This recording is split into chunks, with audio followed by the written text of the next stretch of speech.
कैसे हो आप लोग। उम्मीद करता हूँ आप लोग बिल्कुल ठीक और स्वस्थ होंगे और अपनी पढ़ाई कंटिन्यूअस जारी कर रहे होंगे। दोस्तों, आज हम शुरू करने जा रहे हैं एक नया टॉपिक, एक नया चैप्टर, जिसका नाम है दोस्तों ट्रेन यानी रेलगाड़ी।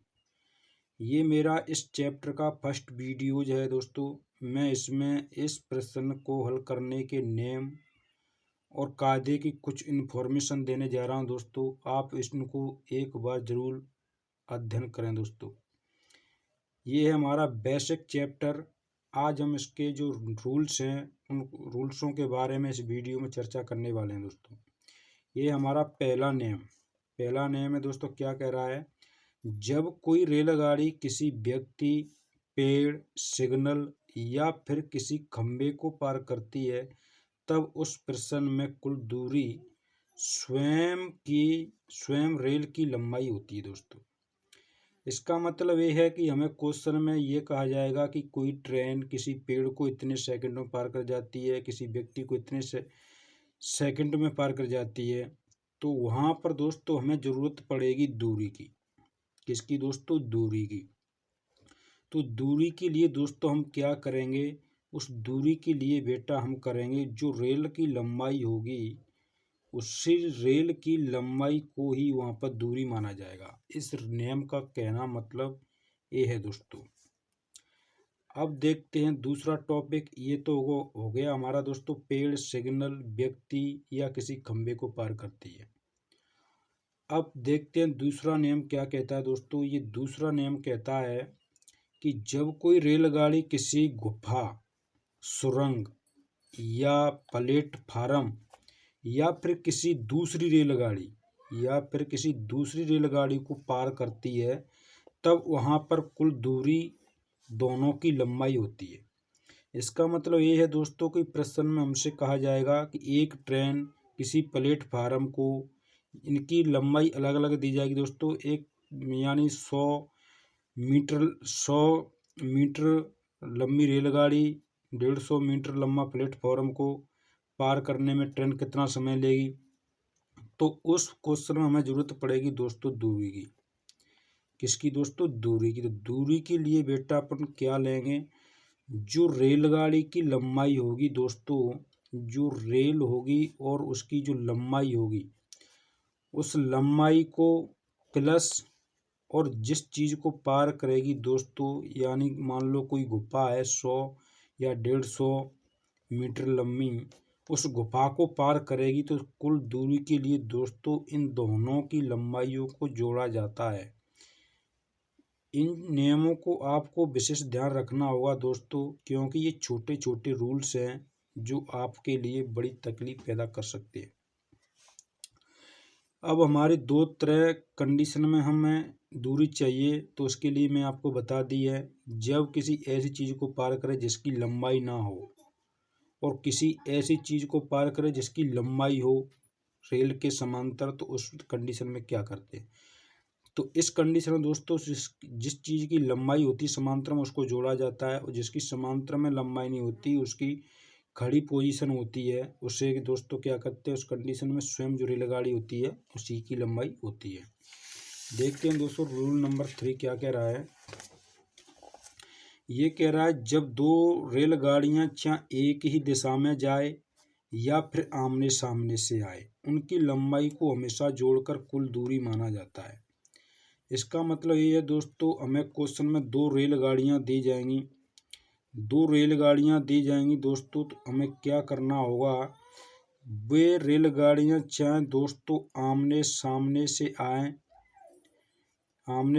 से आएं या फिर एक ही दिशा में जाएं दोस्तों, या तो ये आमने सामने से आएं या फिर ये दोनों रेलगाड़ियां हमेशा एक ही दिशा में जाएं, तो इनकी लंबाइयों को दोस्तों हमेशा जोड़ा जाता है कुल दूरी के लिए। कुल दूरी के लिए क्या किया जाता है दोस्तों? कुल दूरी के लिए इनकी लंबाइयों को हमेशा जोड़ा जाता है। इस नियम का कहने का मतलब ये है दोस्तों, अगर हमें क्वेश्चन में प्लेटफार्म और सिग्नल, व्यक्ति वगैरह नहीं दिए गए दोस्तों, अगर हमें दोनों रेलगाड़ियां ही दी गई, तब उस कंडीशन में लंबाई के लिए क्या करेंगे दोस्तों, तब करेंगे दोस्तों दोनों की लंबाइयों का योग, दोनों की लंबाइयों को दोस्तों जोड़ा जाएगा। अब देखते हैं दोस्तों चाल, हमें चाल भी दी जाएगी। उस चाल का क्या करना होगा, जब दो रेलगाड़ियां एक ही दिशा में जाती हैं तब उनकी चालों को घटाया जाता है, लेकिन जब आमने सामने से आती हैं तब चालों को जोड़ा जाता है। मान लिए दोस्तों हमें प्रश्न में दो चालें दी गई कि एक रेलगाड़ी है, इसकी चाल है 10 किलोमीटर प्रति घंटा, और एक है दोस्तों ये दूसरी रेलगाड़ी, इसकी चाल है 20 किलोमीटर प्रति घंटा। जब ये दोस्तों एक ही दिशा में जाएंगी तो दोस्तों इनकी हमेशा चाल को घटाया जाएगा, लेकिन जब ये आमने सामने से आएंगी दोस्तों तब इनकी चालों को हमेशा जोड़ा जाएगा, वही हमारी एक चाल रहेगी दोस्तों। ऐसा हमें करना होगा चालों के अंदर दोस्तों इन प्रश्नों को हल करते समय। अब देखते हैं दोस्तों आगे ये दोस्तों के रेल संबंधी प्रश्नों को हल करते समय दूरी मीटर में और समय सेकंड में हो तब चाल को मीटर प्रति सेकंड में होना चाहिए। हमें दोस्तों कोई रेलगाड़ी दी जाएगी, 100 मीटर लंबी रेलगाड़ी किसी व्यक्ति को 5 सेकंड में पार कर जाती है दोस्तों, तो हमें फिर चाल को क्या करना होगा दोस्तों, चाल को हमें करना होगा कन्वर्ट मीटर प्रति सेकंड में। और मीटर प्रति सेकंड में कैसे करना है मैं आपको आगे बता रहा हूँ दोस्तों। ये है अपना दूसरा 6 रूल्स दोस्तों। जब दूरी किलोमीटर में और समय घंटा में हो तब चाल को किलोमीटर प्रति घंटा में होना चाहिए। अगर हमें क्वेश्चन में दी जाएगी कि 2 किलोमीटर लंबी रेलगाड़ी किसी दूसरी रेलगाड़ी को 1 घंटा में पार कर जाती है, तो वहाँ पर हमें चाल भी दी जाएगी, तो चाल को दोस्तों किलोमीटर प्रति घंटा में होना अनिवार्य है, किलोमीटर प्रति घंटा में अनिवार्य है दोस्तों, तभी ये क्वेश्चन हमारा सही हल होंगे। देखते हैं चालों का कैसे क्या किया जाता है आगे। ये है दोस्तों अपना चाल बदलने के नियम। पहला नियम क्या कहता है दोस्तों, जब चाल किलोमीटर घंटा में दी गई हो तब उसे मीटर प्रति सेकंड में बदलने के लिए उसमें 5/18 का गुणा करते हैं। जैसे दोस्तों आपको दी जाएगी कि 54 किलोमीटर प्रति घंटा की चाल से ट्रेन चल रही है, तो हमें क्या करना होगा दोस्तों, हमें ये चाल बदलनी होगी। अगर हमारी लंबाई मीटर में और समय सेकंड में दिया हो तो हमें दोस्तों ये चाल को मीटर प्रति सेकंड में बदलना होगा। इसके लिए दोस्तों क्या करेंगे, चाल में हम 5/18 का गुणा करेंगे दोस्तों। तो जब गुणा करेंगे तो 18 तो इसको काट देंगे तो 3 बार कट जाएगा, 3 का जब इससे गुणा करेंगे तो 5 या 15 मीटर प्रति सेकंड, 15 मीटर प्रति सेकंड हमारा आंसर आएगा दोस्तों। अब इसी प्रकार देखते हैं हम रूल्स नंबर 2 क्या कह रहा है इस चाल बदलने का। ये कह रहा है कि जब चाल मीटर प्रति सेकंड में दी गई हो तब उसे किलोमीटर प्रति घंटा बदलने के लिए उसमें 18/5 का गुणा करते हैं। इसको याद करने के लिए दोस्तों क्या करना, जब बड़ी इकाई से छोटी इकाई में जाते हैं, जैसे किलोमीटर है, किलोमीटर प्रति घंटा, और यहाँ पर है दोस्तों ये मीटर प्रति सेकंड। जब इसको दोस्तों इसमें बदला जाएगा छोटी इकाई में तो हमेशा 5/18 का गुणा किया जाएगा, लेकिन जब इस छोटी इकाई को बड़ी में बदला जाएगा तो इसमें 18/5 का गुणा किया जाएगा दोस्तों। ये है इसका नियम। हमें चाल को बदलना होगा दोस्तों। कब बदलेंगे, पहले ये देखेंगे कि चाल में रेलगाड़ियाँ किस दिशा में जा रही हैं। अगर एक में है तो पहले उसको घटाया जाएगा, उसके बाद चाल को चेंज किया जाएगा दोस्तों। अब देखते हैं नियम नंबर है अपना दोस्तों। ये क्या कह रहा है, इस अध्याय में मिनटों का किसी से कोई संबंध नहीं होता है, अतः उसे आवश्यकता अनुसार उन्हें सेकंड या घंटा में बदल देते हैं।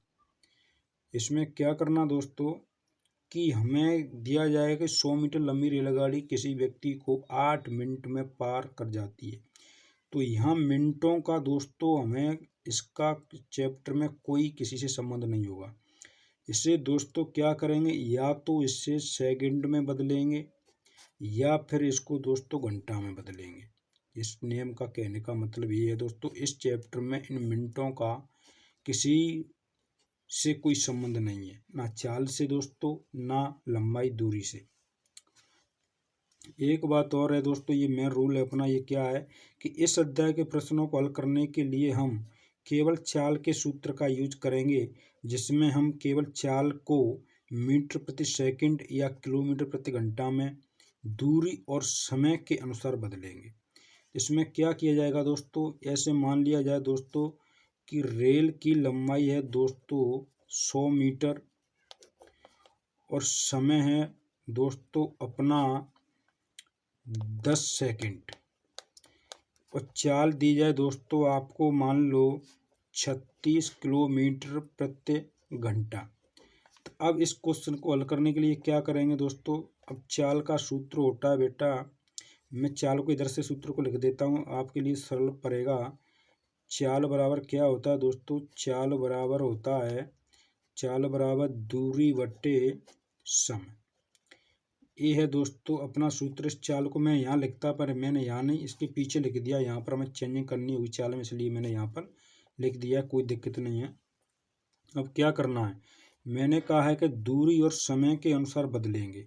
तो दूरी अपनी रेल की लंबाई है, किसी व्यक्ति को 10 सेकंड में पार कर जाती है, तो दूरी की जगह बेटा मैं 100 लिख लेता हूँ और समय के लिए 10 सेकंड लिखता हूँ, बराबर का चिन्ह, और चाल है अपनी 36 किलोमीटर प्रति घंटा।